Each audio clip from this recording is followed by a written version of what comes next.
오늘은 6월에 읽기로 했던 책 3권을 리뷰하는 시간을 가지려고 합니다. 안녕하세요. 하루입니다. 6월의 책하울 영상 기억나시나요? 영상 마지막에 6월에 꼭 읽을 책 3권을 꼽았었는데요. 마지막 날까지 분발한 결과 모두 다 읽을 수 있었습니다. 오늘은 고양이에 대하여, 밤의 팔레트, 사랑의 역사 순으로 리뷰해 볼게요.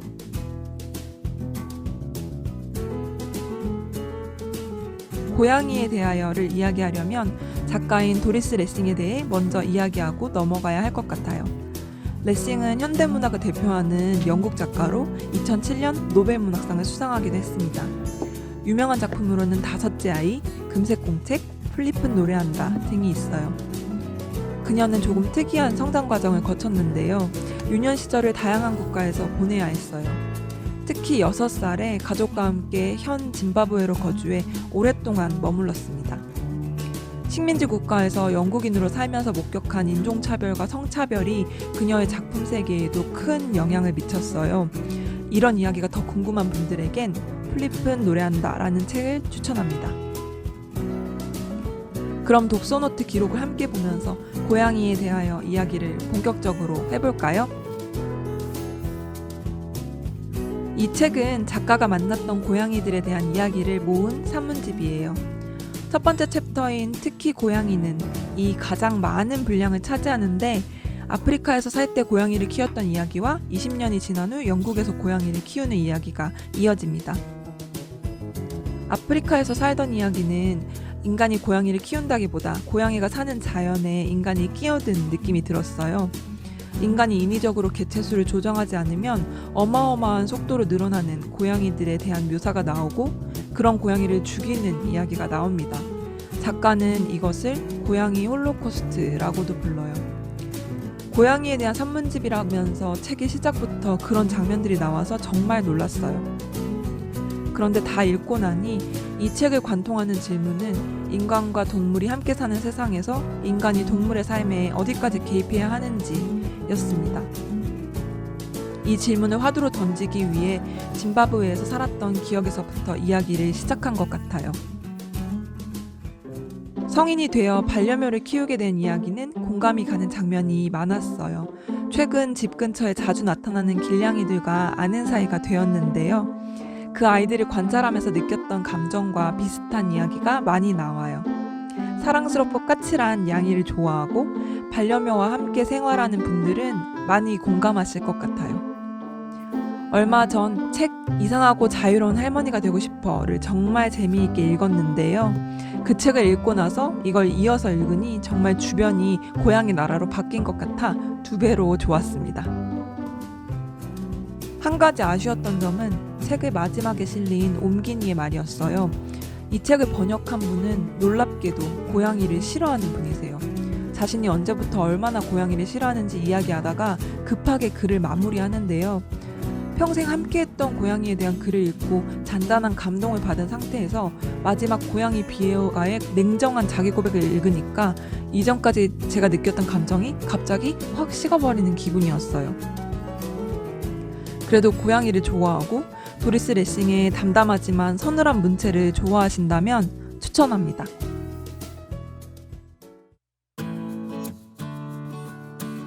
이제 밤의 팔레트 이야기를 해볼게요. 저는 시집 독서 기록을 위한 노트를 따로 마련했어요. 저만의 시첩입니다. 밤의 팔레트는 총 54편의 시와 한 편의 해설이 실려 있어요. 시집에 실린 순서대로 시를 읽으면서 인상 깊은 구절이나 저에게 남는 이미지들을 메모하며 읽었습니다. 시집 읽기 영상에서 말씀드렸던 것처럼 반복되는 이미지나 시어를 체크하기도 하고요. 우선 제가 메모한 페이지들을 보여드릴게요.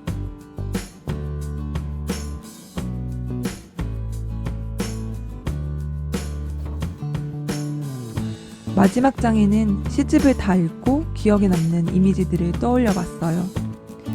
밤의 팔레트에 실린 시들을 읽고 저에게 남은 이미지는 파랑, 꼬리, 이름, 무지개였어요. 파란 피, 파란 오줌, 파란 수프를 젓는 마녀 등 여러 시에서 파란색의 이미지가 등장해요. 원래 파란색이 아니어야 할 대상을 파란색으로 표현하면서 기존의 것과 다른 자신을 표현했다고 생각했어요. 거기다 파란색은 우울한, 슬픈, 차가운 분위기를 함께 가져오기도 하고요. 인상 깊었던 시를 한 편 읽고 이야기해 볼게요. 120페이지에 실린 몇 시의 샴입니다. 왠지 몇 시에 나는 내가 되고 싶어. 나에게서 떨어져 나간 단면이 파랗고 축축하다면 여름도 여자도 아닌 얼굴을 나눠 입고 싶어. 파란피는 어디에나 흐르고 어디에선 굳어가고 아직 깨어있는 우리들은 아주 옅은 방식으로 숨을 쉬겠지. 자세히 듣지 않으면 살아있는지 아무도 모를 거야. 그것이 우리가 살아가는 방식. 잘 봐. 그것이 우리가 죽어가는 방식. 나는 우리가 느끼는 감정을 응원해. 모두들 눈, 코, 입을 가질 수 있을 때까지.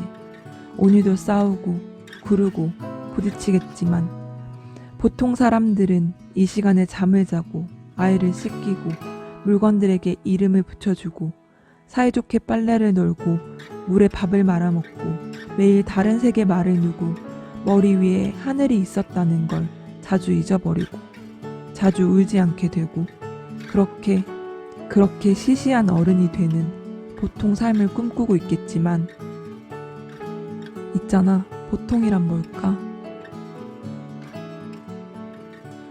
나는 내가 되고 싶어 라는 시작이 강렬했어요. 현재의 나는 진짜 내가 아니라는 선언이기도 하고 앞으로 어떻게 되고 싶다는 희망을 이야기하는 출발점이기도 해서요. 우리들은 죽은 것처럼 겨우 살아있지만 나는 우리가 느끼는 감정들을 응원한대요. 모두들 눈, 코, 입을 가질 수 있을 때까지. 이 구절은 제대로 된 얼굴을 가질 수 있을 때까지 응원한다는 말이잖아요.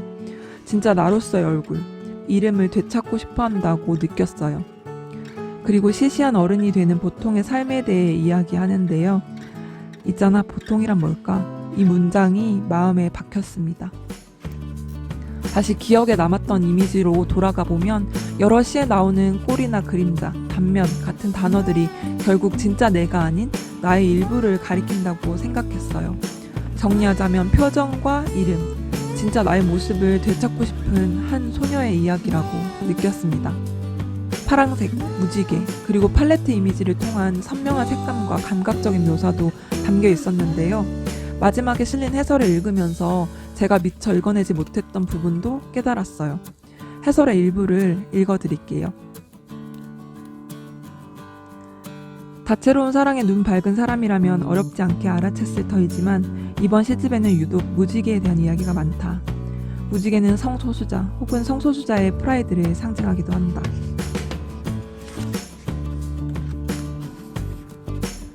그냥 읽으면 비유적이고 암시적인 일반적인 시편들로 보이는 작품들이지만 조금만 섬세하게 결을 가다듬어 읽어내자면 이미 곳곳에 알록달록한 무지개의 수신호와 색감들이 가득하다고 바꿔 말할 수도 있겠다.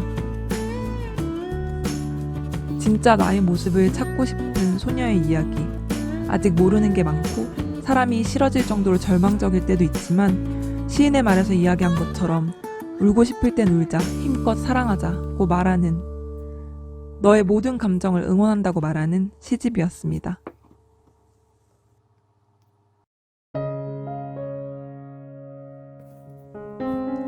마지막으로 사랑의 역사 이야기를 해볼까요? 처음 책을 읽기 시작하면서 여유롭게 메모를 하다가 긴장했어요. 두 번째 챕터에서 바로 화자가 바뀌더라고요. 이 책에서는 370페이지를 여러 등장인물의 관점으로 나누어서 진행합니다. 주요 화자는 3명이에요. 그래서 책을 다 읽고 난 뒤 각 챕터별 화자를 이렇게 앞에 표시했어요. 책을 읽고 머릿속에 남은 키워드는 사랑, 비극, 그리고 상실이었어요. 우선 사랑을 이야기하자면 레오 거스키는 어릴 적 만난 엘마를 평생의 사랑으로 간직해요. 그녀를 알게 된 순간부터 함께한 모든 순간의 절절한 사랑을 담아 쓴 책의 제목이 사랑의 역사입니다. 친구에게 원고를 맡기고 생이별한 바람에 출간을 할 수는 없었지만요. 두 사람을 찾아온 비극은 나치와 2차 대전이었어요. 폴란드에 살던 레오와 엘마는 헤어지게 됩니다. 엘마는 미국으로 떠나고 여러 곳을 전전하며 도망다니던 레오도 뒤늦게 미국으로 건너가요. 그러나 엘마는 이미 다른 사람과 가정을 꾸리고 있었고 레오는 엘마와 아들을 멀리서 지켜보며 세상에 보이지 않는 사람처럼 살아가는 쪽을 선택합니다. 레오는 사랑 그리고 삶의 목적 전부를 상실하게 돼요. 죽음을 준비하며 노년을 보내던 그는 유명한 작가가 된 아들의 부고 소식까지 듣게 돼요. 깊은 절망에 빠진 어느 날 편지를 받아요. 센트럴파크 동물원 입구 앞쪽 벤치에서 만나요. 제가 누군지는 아실 거라고 생각해요. 성심을 담아 엘마. 엘마는 아들 아이작보다 먼저 죽었는데 도대체 어떻게 된 일일까요? 시간 관계상 레오 거스키 이야기만 정리했지만 세 가지 키워드에 해당하는 엘마 이야기, 지비의 이야기가 모두 존재합니다. 퍼즐을 맞추듯 책을 읽다 보면 동떨어진 시공간에서 각자의 삶을 살아간 인물들이 교차하는 순간이 와요. 그때 큰 감동을 느꼈습니다. 이 책을 읽고 사랑과 상실에 대해 이야기를 나눌 수 있을 것 같아요. 책에 등장하는 여러 사랑에 대해 어떻게 생각하는지, 소설의 영리한 전개 방식에 대해서도 이야기할 수 있고요. 어린아이가 화자로 등장하고 아버지의 죽음 이후 슬픔을 달래기 위해 단서를 모아 추리한다는 점, 나치와 유대인의 학살이 나온다는 점, 반복적으로 등장하는 열쇠 이미지, 이런 점들 때문에 소설 엄청나게 시끄럽고 믿을 수 없게 가까우니 생각났어요. 비슷한 특징을 가진 책들과 비교하며 읽는 것도 재미있을 것 같아요.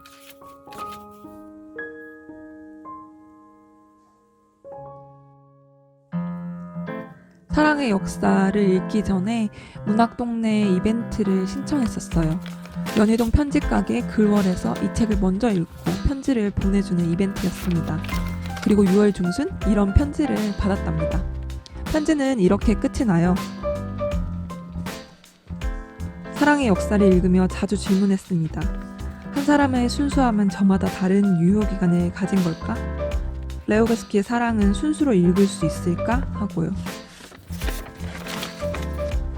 어쩌면 짧디 짧은 보통의 사랑이 아니라 역사라 칭할 만큼 긴 사랑이 더 애틋했습니다. 때로는 기쁘고 때로는 어이가 없는, 때로는 벅차게 슬퍼서 눈물이 흐르는 사랑의 역사는 한순간에 매료되어 읽히는 예쁜 소설입니다. 사랑에 흔들리는 보통의 우리들에게 저자 니콜 크라우스는 아프지만 그래도 기억해야 하는 사랑의 역사를 말하고 있습니다. 저는 책을 읽기 전 편지를 읽고 난 후에도 이 편지를 한 번 더 읽었습니다. 이제 답장을 써야겠어요. 독서기록과 함께한 3권의 리뷰 어떠셨나요? 며칠 전 알라딘 장바구니를 털었기 때문에 곧 다음 하울링 영상도 찍을 수 있을 거예요. 그때 7월에 리뷰할 책도 공개할게요. 혹시 같이 읽고 싶은 책이 있으면 댓글로 남겨주세요. 끝까지 시청해주셔서 고맙습니다. 그럼 다음 영상에서 만나요.